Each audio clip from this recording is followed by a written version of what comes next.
Hello, आपके अपने YouTube channel study with Sony में आपका स्वागत है। आज हम कंटिन्यू करेंगे अपने जो group D previous year math question जो सीरीज चल रही है उसे अपन आज कंटिन्यू करेंगे।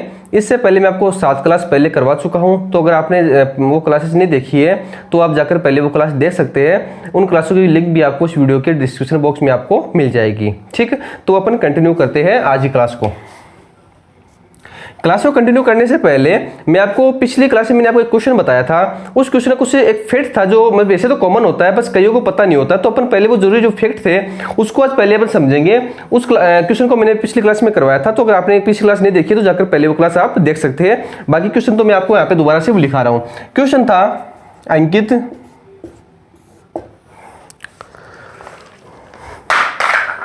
450 मीटर की दूरी को कितने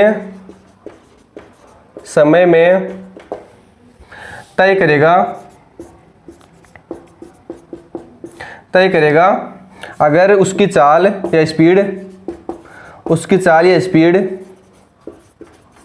20 किलोमीटर प्रति घंटा है। ठीक है, ये क्वेश्चन हमारे पास था कि अंकित है वो 450 मीटर की दूरी को कितने समय में तय करेगा अगर उसकी जो चाल है वो 20 किलोमीटर प्रति घंटा है। इस क्वेश्चन को मैंने पिछली क्लास में आपको करवा दिया था अच्छे से। अगर आपने ये क्वेश्चन आपको नहीं आता है तो आप मेरी पिछली क्लास जाकर देख सकते हैं। इस क्वेश्चन को मैंने आपको अच्छे से समझाया है। मैं यहाँ पे दोबारा से क्वेश्चन को नहीं समझा रहा हूँ, जो जरूरी फैक्ट था सिर्फ वो बता रहा हूँ आपको मैं यहाँ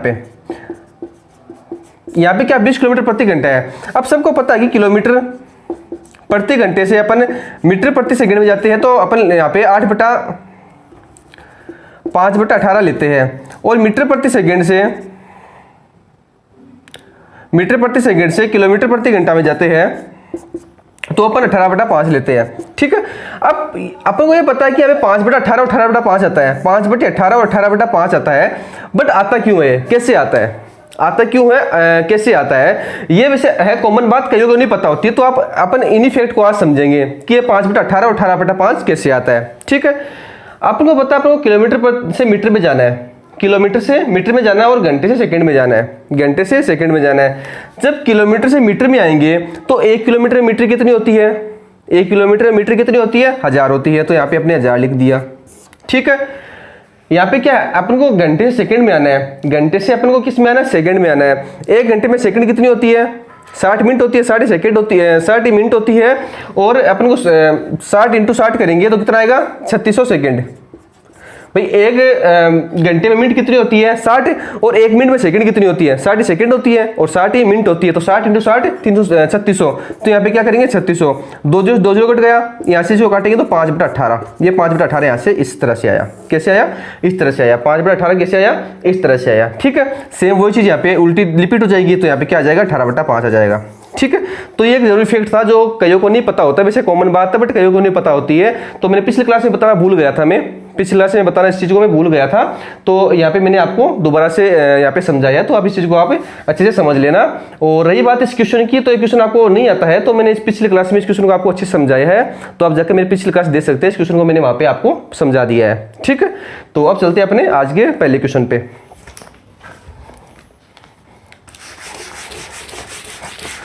उम्मीद करता हूं कि मैंने जो आपको जानकारी दी वो आपने अच्छे से समझी होगी। फिर भी आपको कोई डाउट हो या भी कोई क्वेरी हो तो आप मेरे को कमेंट बॉक्स में लिख के बता सकते हैं। वहाँ पे मैं आपकी जो भी क्वेरी होगी, तो आपको जो भी अपनी नेक्स्ट क्लास होगी उसमें मैं आपकी जो डाउट होगी वो आपको मैं सॉल्व करवा दूंगा। ठीक है, अब चलते हैं अपने आज के पहले क्वेश्चन पे। जो पहला क्वेश्चन है वो है सिंप्लीफिकेशन का है वैसे, √108 प्लस √243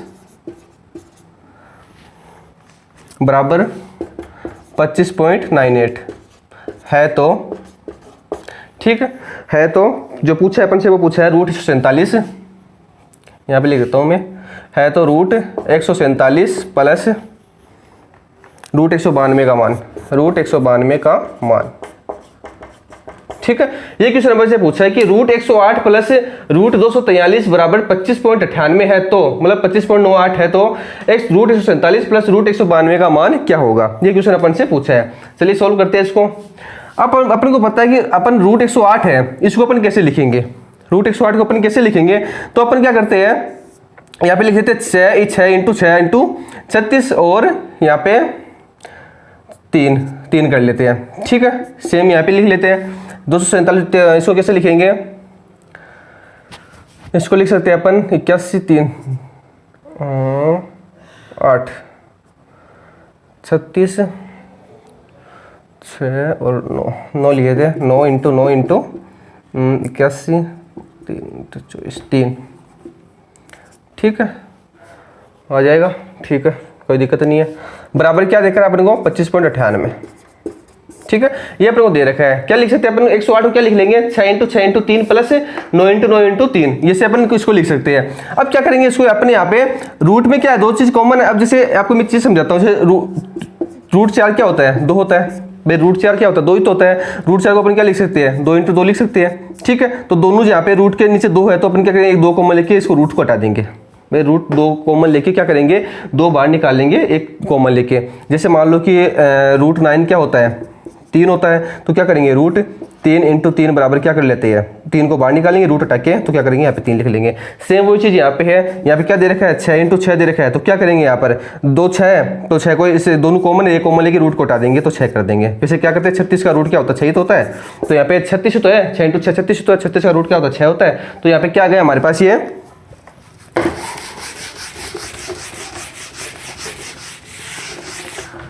तो यहाँ पे क्या आ गया हमारे पास 6 रूट 3 प्लस 9 रूट 3। सेम इसको जैसे अपन को 6 को बाहर निकाला वैसे 9 को बाहर यहाँ पे निकाल लिया। और यहाँ पे 3 है तो 3 रूट के नीचे रूट में आ गए 3, और यहाँ पे भी 3 रूट में आ गए। इसकी वैल्यू हमारे पास क्या दे रखी है 25.98। तो ये इनको दोनों को ऐड करेंगे कितना आएगा 15 रूट 3 की वैल्यू क्या आ गई 25.98। ठीक है, 15 रूट 3 की वैल्यू क्या आ गई हमारे यहाँ पे हमारे पास 25.98 25.98। सेम इसी चीज को अपन यहाँ पे सोल्व कर लेंगे। 147 प्लस रूट 192, इसका मान अपन से पूछा है। तो रूट 147 प्लस रूट 192 को अपन क्या लिख सकते हैं, रूट 147 को अपन लिख सकते हैं 7 इंटू 7 इंटू 3 लिख सकते हैं 7 इंटू 7 इंटू 3। और ऐसे अपन इसको किस क्या लिखेंगे रूट 192 तो इसको क्या लिखेंगे 8 इंटू 8 इंटू 3 लिख सकते हैं।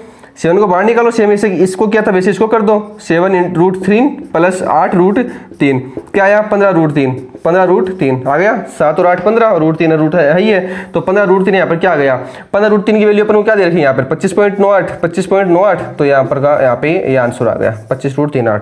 भाई अपन से वैल्यू किसकी पूछी थी रूट 147 की तो पूछी थी। रूट 147 प्लस रूट 192 की अपन से वैल्यू पूछी थी। अपन इसको सोल्व किया तो हमारे पास क्या है 15 रूट 3 आया। 15 रूट 3 की वैल्यू अपन को निकालनी है। यहाँ पे अपन ने 15 रूट 3 की वैल्यू क्या निकाली है 25.98 निकाली है। तो ये हमारे पास क्या आ गया आंसर आ गया 25.98। ठीक है, उम्मीद करता हूँ क्वेश्चन आपको अच्छे समझ में आया होगा। उतार लीजिए, फिर चलते हैं आप अपने नेक्स्ट क्वेश्चन पे।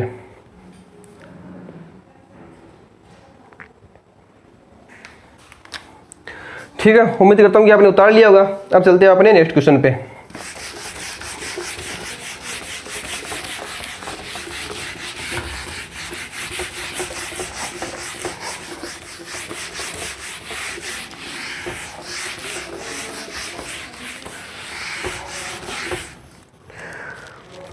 अपना जो नेक्स्ट क्वेश्चन आता है वो आता है 7 मीटर ऊंचाई के 7 मीटर ऊंचाई के एक प्लेटफॉर्म के ऊपर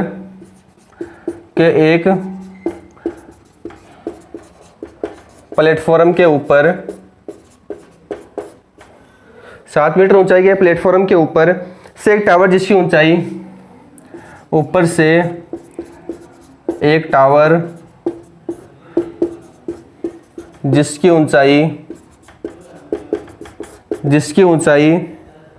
47 मीटर है। कितनी है 47 मीटर है। ठीक है, 47 मीटर है का जो ओनियन कोण है वो 30 डिग्री है। 47 मीटर है का ओनियन कोण 30 डिग्री है।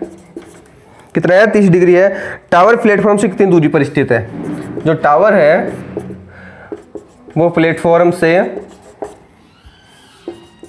से कितनी दूरी पर स्थित है, कितनी दूरी पर स्थित है। क्वेश्चन दोबारा से रिपीट कर देता हूं मैं कि 7 मीटर ऊंची का 7 मीटर ऊंची एक प्लेटफॉर्म है, कोई प्लेटफॉर्म है जिसकी हाइट 7 मीटर की है, उसके ऊपर एक टावर लगा हुआ है जो टोटल जिसकी लेंथ है वो 47 मीटर है। उस टावर की जो लेंथ है वो कितनी है, 47 मीटर है उस टावर की जो लेंथ है वो, और 7 मीटर ऊंचे प्लेटफॉर्म पर वो बना हुआ है। ठीक है, और यहाँ पे लिखा है इसका जो यूनियन कोण है वो 30 डिग्री है। तो जो टावर है वो प्लेटफॉर्म से कितनी दूरी पर स्थित है, जो टावर है प्लेटफॉर्म से कितनी दूरी पर स्थित है। ठीक है, इस क्वेश्चन को अपन को सोल्व करना है।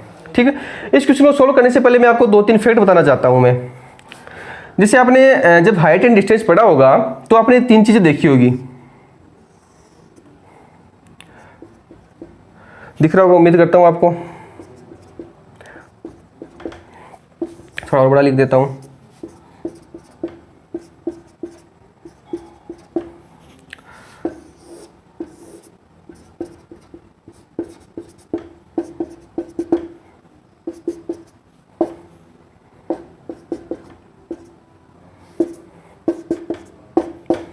ये 3 चीज आपने देखी होगी, एक तो ये 60 डिग्री 30 डिग्री, 30 डिग्री 60 डिग्री और 45 डिग्री 45 डिग्री, ये 3 चीजें आपने देखी होगी अगर आपने आईडी टेस्ट पढ़ा होगा तो। अब बात आती है कि जैसे आप पूछेंगे कि ये आया कैसे, आपने लिख तो दिया पर आया कैसे, अपन उसको भी समझते आया कैसे। चलो देखते हैं, तो अपन वन बाय वन अपन उसको समझ लेते हैं कि आया कैसे। क्वेश्चन आपने उतार लिया होगा, पहले आप क्वेश्चन उतार लीजिए, फिर आपकी मैं वन बाय वन इसको समझा देता हूँ मैं। ठीक है, क्वेश्चन आपने उतार लिया होगा, क्वेश्चन मैं आपको दोबारा से रिपीट कर दूंगा। जब अपन पढ़ेंगे इसको क्वेश्चन को दोबारा से मैं आपको रिपीट कर दूंगा। पहले जो फैक्ट आपको समझाना है पहले वो समझा देता हूँ मैं आपको कि एक 3 आए कैसे। ठीक है, तो मैंने 3 लिखे थे वो मैं थोड़ा ऊपर लिख देता हूँ। जैसे पहला तो था ये, यहाँ पे 30 डिग्री, यहाँ पे 60 डिग्री और यहाँ पे 90 डिग्री, यहाँ पे था 1 और यहाँ पे √3।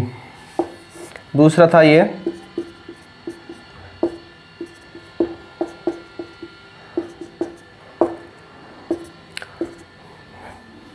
और तीसरा था ये।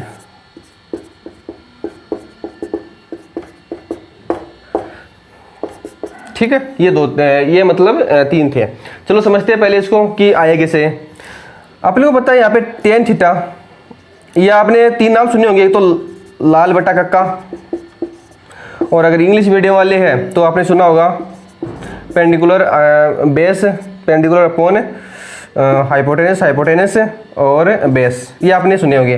अगर आप हिंदी मीडियम से तो आपने लाल बटा कक्का सुना होगा, और अगर आप इंग्लिश मीडियम से है तो आपने पेंडिकुलर बेस, पेंडिकुलर हाइपोटेनस और बेस, ये आपने 3 नाम सुने होंगे। ठीक है, तो इसी के आधार पे इनको अपन समझेंगे कि क्वेश्चन आए कैसे आई है। तो अपन पहले मान लेते हैं tan थीटा बराबर, अपन यहाँ पे 30 डिग्री मान लेते हैं पहले। tan थीटा बराबर क्या होता है, tan थीटा बराबर इसको अपन निकालेंगे तो क्या आएंगे, अगर हिंदी मीडियम से तो लाल बटा आधार मतलब लंब बटा आधार, और अगर इंग्लिश मीडियम से हो तो पेंडिकुलर अपॉन बेस। ये कैसे आता है तो आप समझते हो ना कि tan थीटा बराबर मैंने इसको कैसे माना है, लंब बटा आधार और बेस अपॉन हाइट, इसको बेस पेंडिकुलर अपॉन बेस कैसे माना आपको पता होगा, ये पता तो बता देता हूँ मैं। ये क्या होता है साइन, साइन क्या होता है लंब बटा कर्ण, कोस क्या होता है आधार बटा कर्ण, और टेन क्या होता है लंब बटा आधार। ठीक है, सेम से उल्टा हो जाता है, फिर टेन का कोट होता है तो कोट हो जाएगा आधार बटा लंब, कोस का होता है उसका कोट तो कर्ण बटा आधार हो गया, साइन का कोश हो गया तो कर्ण बटा लंब हो गया। ठीक है, इसका उल्टा हो गया, तो साइन होता है लंब बटा कर्ण, कोस होता है आधार बटा कर्ण, और टेन होता है लंब बटा आधार, ये होता है। तो मैंने यहाँ पे टेन बराबर क्या माना है लंब बटा आधार ही माना है, और अगर आप इंग्लिश मीडियम से हो तो base perpendicular upon base, perpendicular upon base मैंने आपसे मान लिया। ठीक है, अब बात आती है आगे। पहले मैं tan थीटा की वैल्यू 30 डिग्री मान लेता हूँ, tan थीटा की वैल्यू क्या मानता हूँ 30 डिग्री मान लेता हूँ। अब 30 डिग्री क्या वैल्यू क्या होती है, 30 डिग्री बराबर लंब बटा आधार या पेंडिकुलर अपॉन बेस। ठीक है, 30 डिग्री वैल्यू क्या होती है बताइए, तो 30 डिग्री वैल्यू होती है 1/√3 होती है। ठीक है, बराबर लंब बटा आधार और base upon perpendicular upon base. अब पेंडिकुलर की जगह क्या आ रहा है, यहाँ पर पेंडिकुलर की जगह क्या आ रहा है 1 आ रहा है, तो मैंने यहाँ पे 1 ही लिखा है पेंडिकुलर पे, ये पेंडिकुलर हो गया, ये बेस हो गया और ये हाइपोटेनस हो गया। ठीक है, तो मैंने पेंडिकुलर की जगह क्या आ रहा है 1 आ रहा है, तो मैंने पेंडिकुलर की जगह 1 ही लिखा है। बेस की जगह क्या आ रहा है, यहाँ पे बेस की जगह आ रहा है √3, तो मैंने बेस की जगह √3 लिखा है। आया समझ में, यहाँ पे पेंडिकुलर की जगह 1 था तो मैंने यहाँ पे 1 लिखा है, और बेस की जगह यहाँ पे √3 था तो मैंने √3 लिखा है।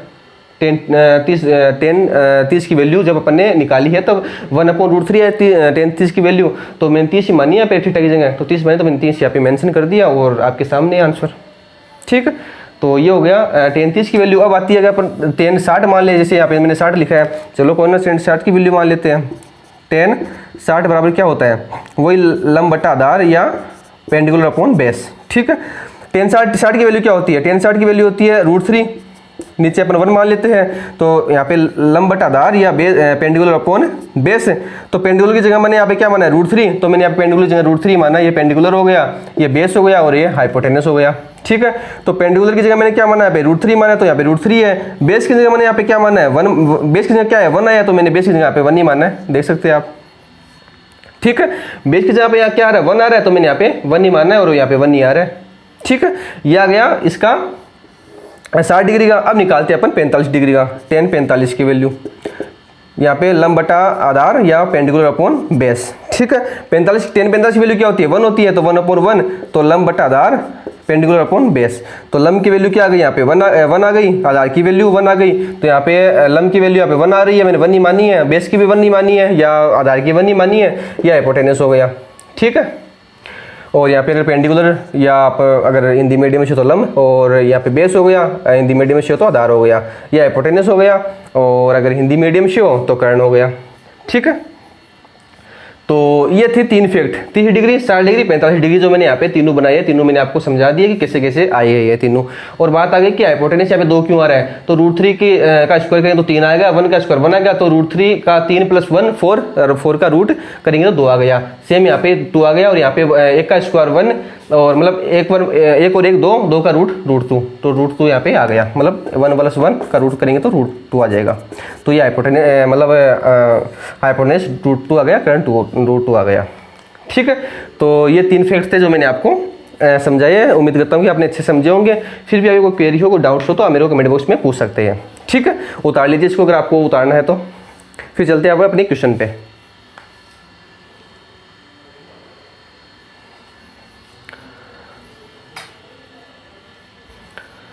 उम्मीद करता हूँ कि आपने उतार लिया होगा। अब चलते हैं अपने नेक्स्ट क्वेश्चन पे, मतलब नेक्स्ट क्वेश्चन क्या, जो अपन क्वेश्चन लिखा था अभी अपने थोड़ी देर पहले, उस क्वेश्चन पे अपन वापस चलते हैं।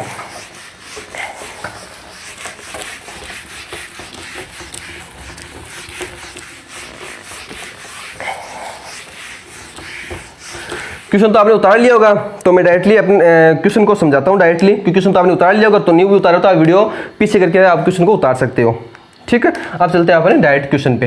क्वेश्चन क्या था कि कोई प्लेटफॉर्म है जिसकी जो हाइट है वो कितनी 7 मीटर की है, तो ये अपन 7 मीटर का अपने प्लेटफॉर्म ले लिया। पहले कितनी मीटर की है, 7 मीटर का कोई प्लेटफॉर्म है जिसकी हाइट अपने 7 मीटर ले ली। थोड़ा मैं नीचे लिख देता हूँ ताकि आपको अच्छे समझ में आ जाए। ये 7 मीटर का मान लो अपने कोई प्लेटफॉर्म ले लिया।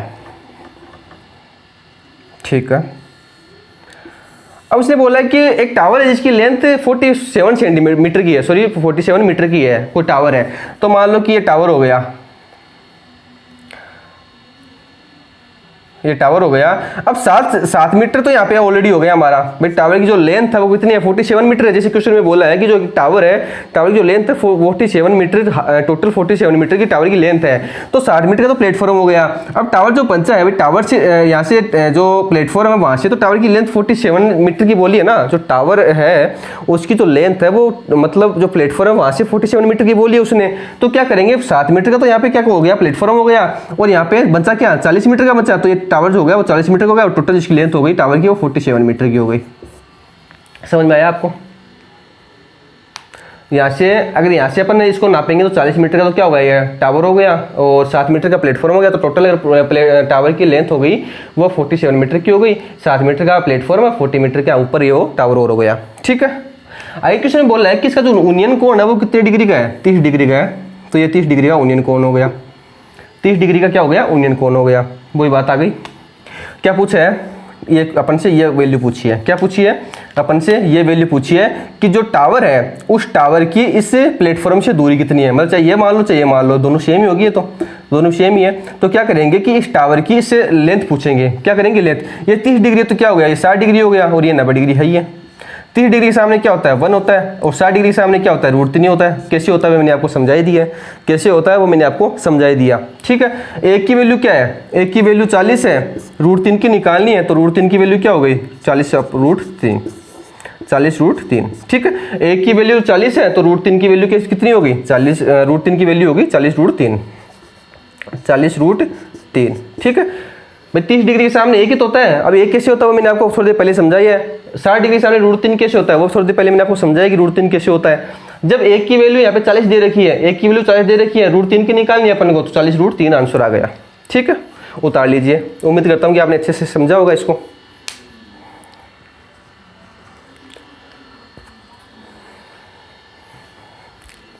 अब चलते हैं अपने नेक्स्ट क्वेश्चन पे।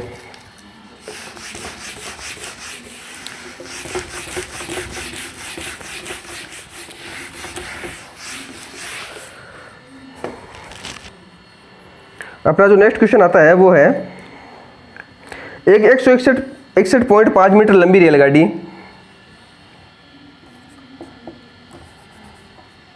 161.5 मीटर लंबी एक रेलगाड़ी एक 758.5 मीटर 758.5 मीटर लंबे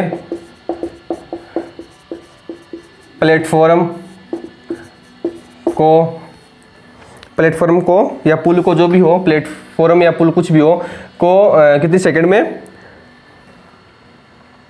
46 सेकंड में 46 सेकंड में पार कर देती है तो ट्रेन की चाल या स्पीड बताओ। ट्रेन की चाल या स्पीड क्या होगी। क्वेश्चन दोबारा से रिपीट कर देता हूं कि एक 161.5 मीटर की एक रेलगाड़ी है, एक 161.5 मीटर की एक रेलगाड़ी है जो 758.5 मीटर लंबे प्लेटफॉर्म या पुल को 45 सेकंड में पार 46 सेकंड में पार कर देती है।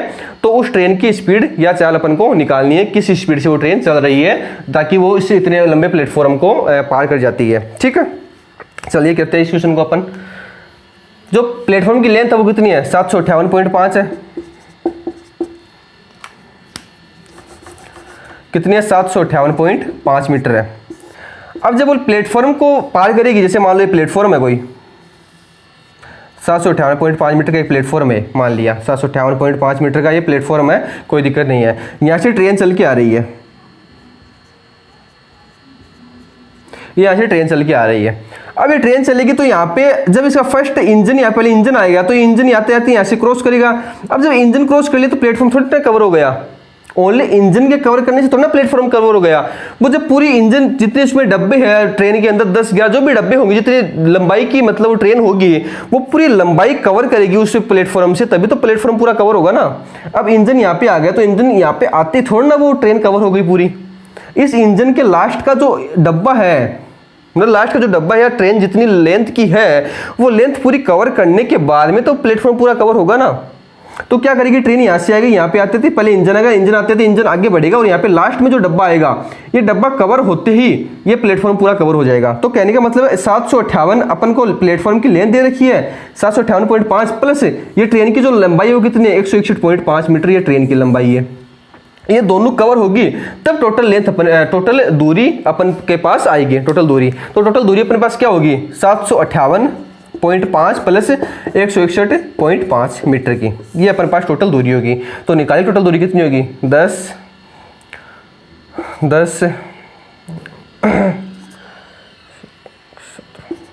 ठीक है 920 कितनी होगी 920 मीटर की अपने पास टोटल दूरी निकल के आई। ठीक है, अब 900 मीटर दूरी है तो अपन क्या करेंगे, इसमें चाल पूछिए अपन से, तो चाल क्या होती है स्पीड, दूरी बटा समय कितनी होती है, दूरी बटा समय। तो दूरी हमारे पास कितनी 920 मीटर की है, समय कितना हमारे पास 46 सेकंड का है, तो क्या करेंगे 920/46। अब ये कब का है, जब अपन से जब क्वेश्चन अपन से जो चाल पूछी ट्रेन की वो मीटर प्रति सेकंड में पूछी हो, जब चाल अपन से पूछी हो मीटर प्रति सेकंड में, तब अपना इतना आंसर सही है।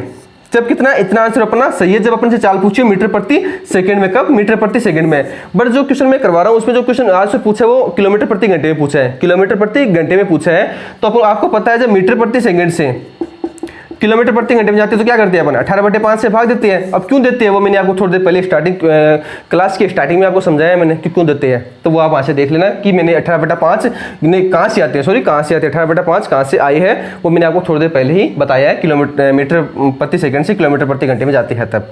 तो यहाँ पे क्या करेंगे, आंसर अपन किस में निकालना है, किलोमीटर प्रति घंटे में निकालना है। तो क्या करेंगे यहाँ पर 18/5 से अपन क्या करेंगे, इसको भाग करेंगे। ठीक है, कीजिए इसको, इसमें से दिया तो ये 20 बार गया, इसको दिया तो ये 4 बार गया, 18 चौके 72 किलोमीटर प्रति घंटा। क्या आया, 72 किलोमीटर प्रति घंटा, ये आंसर आ गया। कितना आया, ट्रेन की चाल क्या है हमारे पास, 72 किलोमीटर प्रति घंटा हमारे पास ट्रेन की चाल आ गई। उतार लीजिए क्वेश्चन को, इजी सा क्वेश्चन था।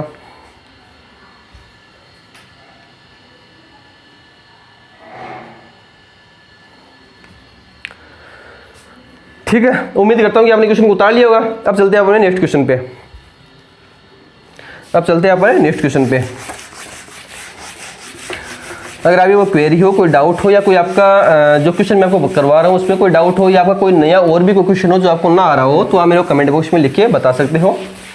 मैं आपका जो भी डाउट या क्वेरी होगी मैं आपको सोल्व करवाने का पूरा ट्राई करूँगा, या आपने जो भी नेक्स्ट क्लास होगी उस नेक्स्ट क्लास में आपको वो डाउट है वो करवा दूँगा।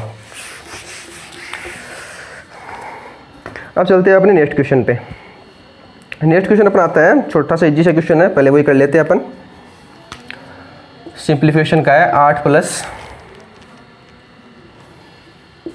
2√4 + 3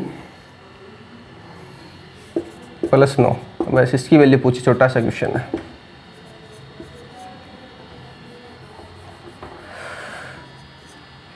चलिए काम करते हैं, क्वेश्चन आपके लिए, आप करना कमेंट बॉक्स में मेरे को इसका आंसर बताना। इस क्वेश्चन को आप करना और इस क्वेश्चन का आंसर आपको मेरे को कमेंट बॉक्स में बताना है। इस क्वेश्चन को अपन करेंगे नेक्स्ट क्लास में, कमेंट बॉक्स में आपको आंसर देना है, और साथ ही साथ इस क्वेश्चन को करेंगे अपन नेक्स्ट क्लास में। उतार लीजिए क्वेश्चन को, इस क्वेश्चन को आपका आंसर आपको मेरे को कमेंट बॉक्स में बताना है करके। इजी सा क्वेश्चन है, छोटा सा, ज़्यादा कोई दिक्कत ही नहीं इसमें, तो कर लीजिए क्वेश्चन को। आप चलते हैं अपने नेक्स्ट क्वेश्चन पे, उतार लीजिए क्वेश्चन को आप। ठीक है, उतार लिया हुआ आपने। अब चलते हैं आप अपने नेक्स्ट क्वेश्चन पे। इस क्वेश्चन को अपन करेंगे अपनी नेक्स्ट क्लास के अंदर, तब तक आप कीजिए और मेरे को आंसर कमेंट बॉक्स में बताइए। अपना क्वेश्चन आता है वो है, एक बैग है, एक व्यापारी है, वो एक बैग को 20% हानि पर एक व्यापारी एक बैग को 20% हानि पर 48 रुपये बेचता है। कितने में, 48 रुपये में, 48 रुपये में बेचता है। तो अगर व्यापारी को इस बैग पर 20% का लाभ प्राप्त करना हो, 20% लाभ प्राप्त करने के लिए लाभ प्राप्त करने के लिए कितने में बेचना होगा, क्वेश्चन दोबारा से रिपीट कर देता हूं कि कोई व्यापारी है वो एक बैग को 20% हानि पर 48 रुपये में बेचता है। 20% हानि पर 48 रुपये में बेचता है। अगर उस व्यापारी को उस बैग को 20% लाभ पर बेचना हो, 20% प्रॉफिट पर बेचना हो, तो उस बैग को उसको कितने रुपये में बेचना होगा। करते हैं क्वेश्चन को। जब वो 20% हानि में बेच रहा है या लॉस पे बेच रहा है, तो कितने बेच रहा है, 48 रुपये में। तो कहीं ना कहीं पर मान सकते हैं ये 48 है वो कहीं ना कहीं 80% की वैल्यू है। भाई 20% हानि में बेच रहा है तो 20% का मतलब क्या हो गया, 20% का मतलब अपन 1/4 मान सकते हैं, सॉरी 1/5 मान सकते हैं 20% की वैल्यू। ठीक है, तो जब 1% की हानि हो रही है तो कहीं ना कहीं अपन को 4 रुपये, ये जो वैल्यू 48 की वो 4 रुपये की है। भाई या तो ऐसे कर लीजिए या ऐसे कर लीजिए। भाई जब 20% की हानि हो रही है तो 1/5 अपन लिख सकते हैं। 5 रुपये की वस्तु थी, अपन 4 रुपये बेच रहे, तो कहीं ना कहीं 48 रुपये 4 रुपये की वैल्यू है। ठीक है, 20 अपन को किस में निकालना है, 120% की वैल्यू निकालनी है। क्यों निकालनी है, 20% लाभ निकालना है अपन को। तो 20% लाभ निकालेंगे तो क्या आएगा, 1/5 आएगा। तो लाभ निकालेंगे तो क्या आएगा, 6/5। वस्तु 5 के 6 में बेचनी है तो इसकी 6 की वैल्यू निकाल दीजिए। भाई 4 की, इसको ये वैल्यू 4 की 6 की निकालनी है, बस इतना सा क्वेश्चन है। 4 की वैल्यू 6 की निकालनी है तो डायरेक्टली ऐसे कर दीजिए। 80 की वैल्यू है, किस पे बेचना है, 20% लाभ पे बेचना है, तो 20% लाभ मतलब 120 की वैल्यू निकालनी है। 1 0 से 1 0 गया, 6 की वैल्यू 6 × 72 मतलब 72 रुपये में बेचना होगा। या तो ऐसे कर लीजिए या फिर ऐसे कर लीजिए। ये 4 की वैल्यू कितनी आई, 12 रुपये आई। किसकी निकालनी है, 6 की वैल्यू निकालनी है तो 6 से मल्टीप्लाई कर दीजिए, 6 इंटू 72, चाहे ऐसे कर लीजिए चाहे ऐसे कर लीजिए, दोनों क्वेश्चन में आंसर सेम ही आना है, दोनों कंडीशन में आंसर सेम ही आना है। चाहे अगर आप बट्टे में लेके करते हैं, जैसे 20% को आप 1/5 मानते हैं और 20% को 1/5 मानेंगे तो 1/5 मान के भी आप कर सकते हो, और अगर जैसे ये तरीका मैंने बताया है तो आप इस तरीके से भी कर सकते हो। 48 से 80% की वैल्यू है, 120% की वैल्यू निकाल लीजिए, आंसर सेम ही आना है, एक कंडीशन अलग अलग है बट आंसर सेम ही आना है। तो उतार लीजिए आप क्वेश्चन को। उम्मीद करता हूँ क्वेश्चन आपको अच्छे समझ में आया होगा, उतार लीजिए। अब चलते हैं अपने नेक्स्ट क्वेश्चन के ऊपर, उतार लिया होगा आपने। अब चलते हैं अब अपने नेक्स्ट क्वेश्चन पे।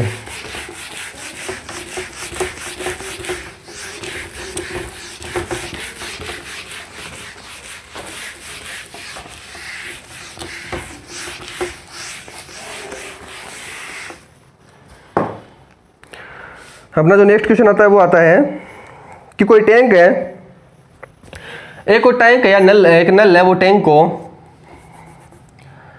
एक नल है,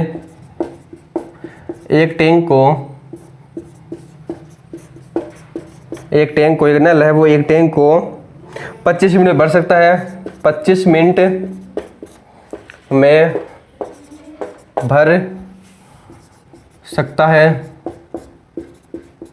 तथा 50 मिनट में खाली कर सकता है,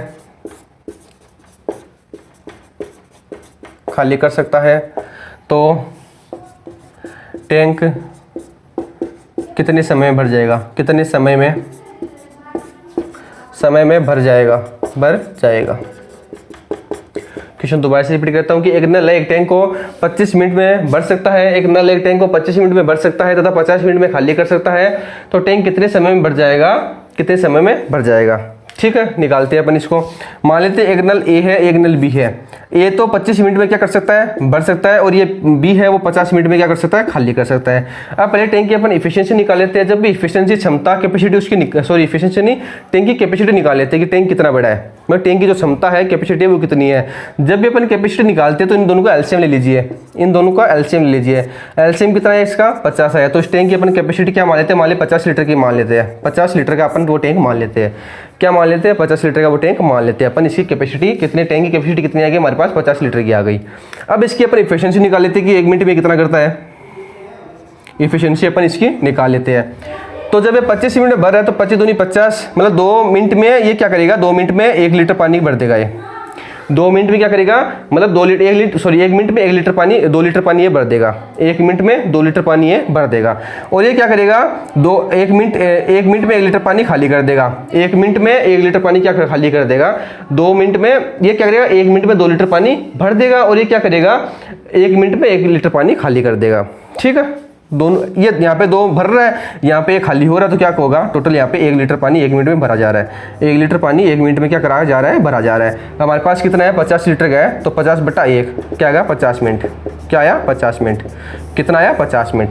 ठीक है, यहाँ पे क्या आया, दोबारा से मैं आपको समझा देता हूँ कि कोई एक नल है, एक टैंक को 25 मिनट भरता है और 50 मिनट में खाली करता है। तो अपन इसकी इफिशिएंसी निकालेंगे, तो यहाँ पे क्या आ गया, हमारे पास 2 आ गई और 1 आ गई। इसको इसमें माइनस किया तो 1 लीटर 1 मिनट में भरता है, तो 50 लीटर कितनी देर में भरेगा, 50 मिनट में भरेगा।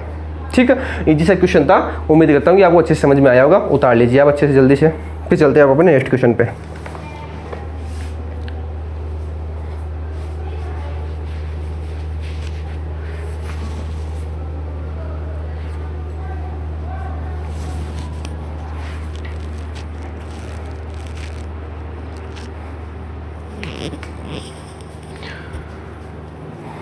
उम्मीद करता हूँ कि आपने उतार लिया होगा। अब चलते हैं अपने नेक्स्ट क्वेश्चन पे।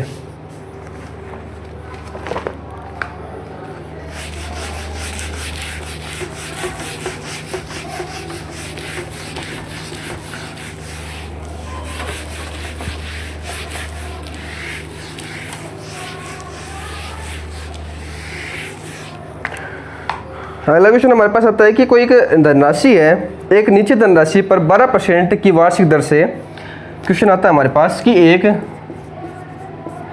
कोई राशि है, कोई निश्चित धनराशि है, कोई राशि एक निश्चित धनराशि पर 12%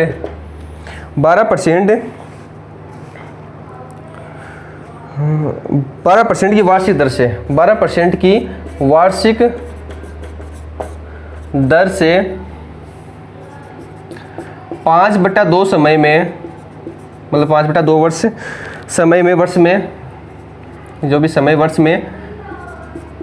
में प्राप्त होने वाला साधारण ब्याज, प्राप्त होने वाला साधारण ब्याज या सिंपल इंटरेस्ट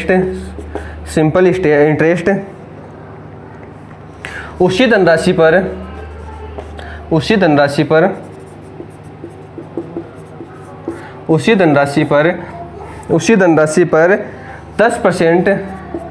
10% की वार्षिक दर उस 10% की वार्षिक दर से 7/2 समय या वर्ष में प्राप्त होने वाले साधारण ब्याज से 50 रुपये अधिक है। 50 रुपये क्या है? अधिक है। 50 रुपये कम है। 50 रुपये क्या है? कम है। 50 रुपये कम है। धनराशि ज्ञात कीजिए। क्या ज्ञात करनी है अपन को? धनराशि। वो धनराशि ज्ञात कीजिए। क्वेश्चन दोबारा से मैं आपको समझा देता हूँ कि कोई एक निश्चित धनराशि है, कोई मूलधन है जिस पे 12% की वार्षिक दर से 5/2 वर्ष में प्राप्त होने वाला साधारण ब्याज या सिंपल इंटरेस्ट उसी धनराशि पर 10% की वार्षिक दर से 7/2 वर्ष या समय में प्राप्त होने वाले साधारण ब्याज या सिंपल इंटरेस्ट से 50 रुपये क्या है? कम है। तो अपन को क्या ज्ञात करनी है? वो धनराशि ज्ञात करनी है। क्या ज्ञात करनी है अपन को? वो धनराशि अपन को ज्ञात करनी है। ठीक है। अब हमारे पास डिफरेंस किसका दिया हुआ है? डिफरेंस दिया हुआ है हमारे पास R1 T1 minus R2 minus T2 का। यहाँ पे क्या गया? रेट और समय का जो डिफरेंस दे रखा है, मतलब पहली जो रेट हमारे पास दे रखी है वो रेट क्या दे रखी है? 12%। पहली रेट है वो 12% है और इसका जो टाइम है वो कितना है? 5/2 समय का। और उसमें जो डिफरेंस सेकंड जो टाइम है वो कितना है? वो है हमारे पास 10 वर्ष का। और जो इंटरेस्ट है वो है 7/2 समय का। पहले हमारे पास जो दर है, रेट है वो कितनी? 12% की है। दूसरी रेट है 10% की है। पहला जो समय है वो 5/2 है, दूसरा समय वो 7/2 है। इसका जो डिफरेंस है, सिंपल इंटरेस्ट में क्या होता है? सिंपल इंटरेस्ट में है तो मूलधन गुणा रेट गुणा समय, सीधा वही तो होता है ना। कंपाउंड इंटरेस्ट का तरीका अलग होता है, बट सिंपल इंटरेस्ट में तो अपन डायरेक्टली निकालते हैं भाई, समय को और टाइम को साथ ही मल्टीप्लाई करते हैं वहाँ पर। तो अपन तो यहाँ पे डायरेक्टली अपन मल्टीप्लाई किया, तो यहाँ पे अपन क्या करेंगे? इन दोनों का जो डिफरेंस वो कितने रुपए दे रखा है अपन को? 50 रुपये दे रखा है भाई। डिफरेंस तो दे रखा है ना। यहाँ इस पे जो ब्याज मिल रहा है, इस पे जो ब्याज मिल रहा है उससे 50 रुपये कम है। इस पे जो ब्याज मिल रहा है उस पे जो ब्याज मिल रहा है उससे क्या हो रहा है? 50 रुपये कम ही तो हो रहा है। डिफरेंस तो दे रखा है अपन को, तो निकालते हैं अपन डायरेक्टली क्वेश्चन को। क्या करेंगे यहाँ पर? पहले क्या होता है? ब्याज कितना कम है? 50 रुपये है, तो ब्याज गुना 100 बटा जो समय दे रखा है वो क्या दे रखा है? 12 × 5/2 माइनस 10 × 60/2 निकालिए। यहाँ पे करेंगे इसको 6, तो 6 5 30 आया, यहाँ पे निकल गई 5 7 5 35 है। यहाँ पे ये 30 आया, यहाँ पे 35 आया, तो क्या करेंगे? 50 × 100/5 ही तो बचाना। ये 30 हो गए। ये क्या? यहाँ पे 6 तो 6 5 30 हो गए। और ये क्या है? 7 7 5 35 हो गए। तो 30 में से 35 में 30 के तो कितना आया? 5 आया हमारे पास। तो यहाँ से इसको काटेंगे, क्या आएगा? 10। तो क्या है? 1000 रुपये। जो राशि है वो कितनी? 1000 रुपये हमारे पास निकल के आती है। कितनी आती है? 1000 रुपये। ठीक है। जो राशि है वो कितनी है हमारे पास? 1000 रुपये की। उम्मीद करता हूँ कि आपको समझ में आया होगा क्वेश्चन अच्छे से। ठीक है, उतार लीजिए। इजी सा क्वेश्चन था। फिर भी आपको क्वेरी हो, डाउट हो तो आप मेरे को कमेंट बॉक्स में लिख के बता सकते हो। उतार लीजिए क्वेश्चन को आप अच्छे से।